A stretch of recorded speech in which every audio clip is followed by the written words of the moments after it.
മക്കള് സ്കൂളിൽ പോകണ്ടോ? എന്റെ മക്കളും പോകണ്ട്. നമ്മളിതൊന്ന് കേൾക്കണം കേട്ടോ, ഒന്ന് ശ്രദ്ധിക്കണം.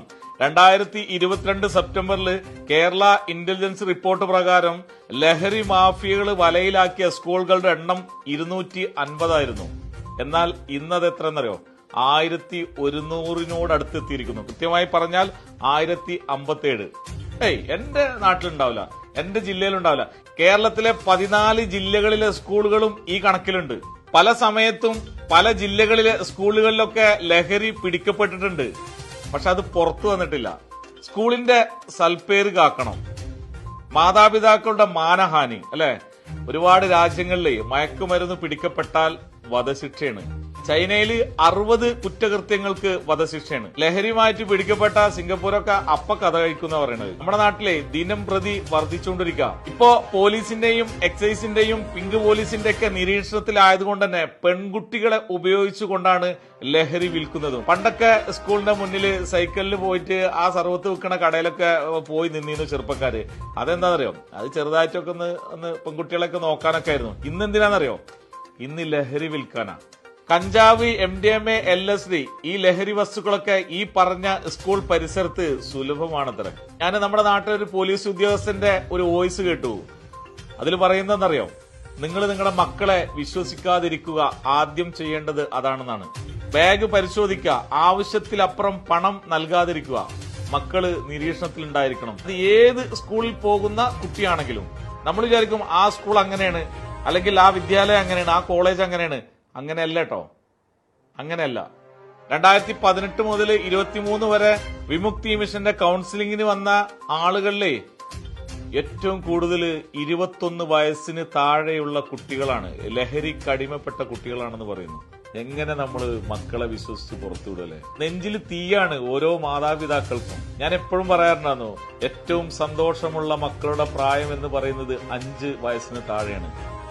പിന്നെ നമുക്ക് ബേജാറാ അല്ലേ? അത് പെൺകുട്ടിയാണെങ്കിലും ആൺകുട്ടിയാണെങ്കിലും. എനിക്കൊന്നേ എന്റെ കുടുംബത്തോടും നിങ്ങളോടും പറയാനുള്ളൂ, മക്കളും മാതാപിതാക്കളും തുറന്ന് സംസാരിക്കുക, എല്ലാ വിഷയവും ചർച്ച ചെയ്യുക. എന്തൊക്കെയാണോ അന്ന് സംഭവിച്ചത്, ആരൊക്കെ കണ്ടു, എങ്ങനെയൊക്കെ പോയി, എന്തൊക്കെയായിരുന്നത് വ്യക്തമായിട്ട് നമ്മൾ ചർച്ച ചെയ്യുക. നമ്മളും ഫോണിൽ സോഷ്യൽ മീഡിയ നമ്മുടെ ഗ്രൂപ്പ് ചർച്ചയായിട്ട് മാത്രം പോയാലേ ഇതൊന്നും നമുക്ക് കണ്ടെത്താൻ കഴിയില്ല. നമ്മൾ ശ്രദ്ധിക്കുക. ഞെട്ടിക്കുന്ന വാർത്തകളാണ് നമ്മുടെ നാട്ടിൽ നിന്ന് ലഹരി ഉപയോഗിക്കുന്ന ചെറിയ കുട്ടികളെ കുറിച്ച് വന്നുകൊണ്ടിരിക്കുന്നത്. ഞാൻ എല്ലാം വിശദമായിട്ട് പറയുന്നില്ല. മലയാളത്തിലെ എല്ലാ പ്രമുഖ ചാനലുകളിലും എല്ലാ പത്രങ്ങളിലും ഈ വിഷയങ്ങളൊക്കെ വരുന്നുണ്ട്. പക്ഷെ നമ്മൾ ശ്രദ്ധിക്കുന്നില്ല. നമുക്ക് നമ്മുടെ മതങ്ങൾ തമ്മിൽ തല്ലലും രാഷ്ട്രീയ പാർട്ടികളുടെ ചൂടേറിയ ചർച്ചകളും നമ്മുടെ നാട്ടിൽ നടക്കുന്ന കൊലപാതക ചർച്ചകൾ മാത്രമാണ്.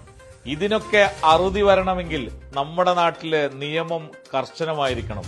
അതിന് നിങ്ങൾ സപ്പോർട്ട് ചെയ്യണം. ഒരു പോലീസ് ഉദ്യോഗസ്ഥ എല്ലാ നാട്ടുകാരോടും പറയാണ്, നിങ്ങൾ ഇതിൽ ശ്രദ്ധിക്കണം, നിങ്ങളും കൂടി പങ്കാളികളാകണം. ഞങ്ങൾക്കിത് നോക്കിയാൽ എത്തുന്നില്ല, അത്രമാത്രം ഭീകരമായിരിക്കുന്നു നമ്മുടെ സ്കൂളിലെ കുട്ടികളുടെ അവസ്ഥ എന്ന് പറയുന്നു. ഒരു സ്കൂൾ ടീച്ചർ അവരുടെ അനുഭവം വിവരിക്കുന്ന ഒരു വോയിസ് ഞാൻ കേട്ടു.